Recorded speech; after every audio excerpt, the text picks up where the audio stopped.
Our sister-in-law's mother works in a center that helps people get back on their feet in Asheville, North Carolina. And Bryce's birth mother was there begging a nurse to adopt him. The nurse, of course, couldn't take the baby, and our sister-in-law's mother was there and said, "I know a couple who will take that baby." 2.5 weeks later, Bryce was born.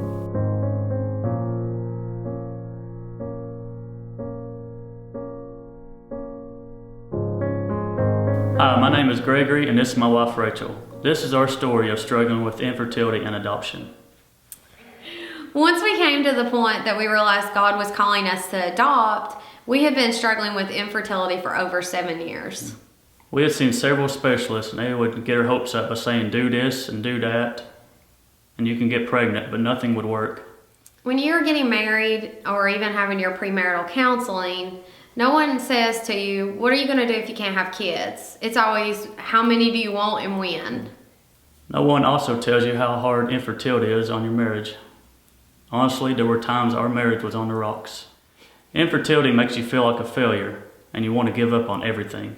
Keeping our marriage strong was the hardest part of this struggle. If it hadn't been for prayer, communicating, and support from family and friends, we wouldn't have made it through this struggle. It was our very last fertility specialist visit that the doctor told us there was absolutely no hope in getting pregnant.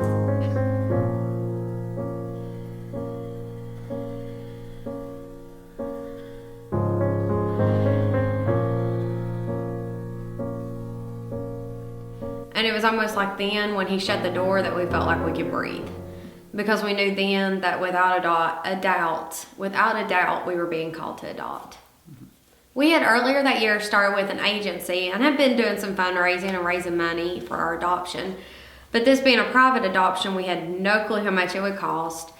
And come to find out, our lawyer was exactly the amount of money we had raised. But he also told us, because of North Carolina adoption laws, we were going to have to stay in North Carolina up to 8 weeks.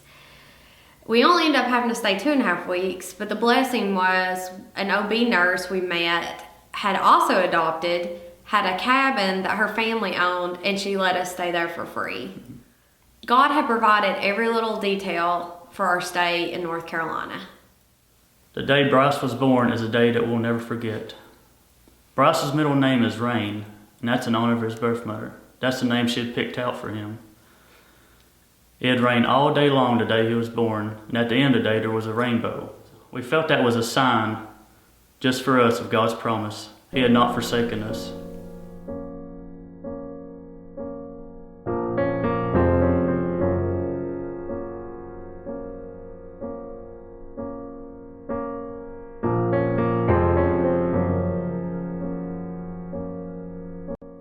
In retrospect, we can now see how God met our needs along the way. From before we even got married, where we had played around with the idea of adopting, till Bryce was born, to even now. We can now see through this struggle how God was working. He grew us closer as a couple. He allowed me to build my clientele so that I could go home and work from home. That way I could still be a stay-at-home mom too. He provided exactly the right amount of money and the housing for Bryce's adoption, and he gave us a child that fits us and our family perfectly. And one of the best things of this journey is how our story is helping other couples that are going through the same thing. And that is an amazing ministry that we are glad God has blessed us with.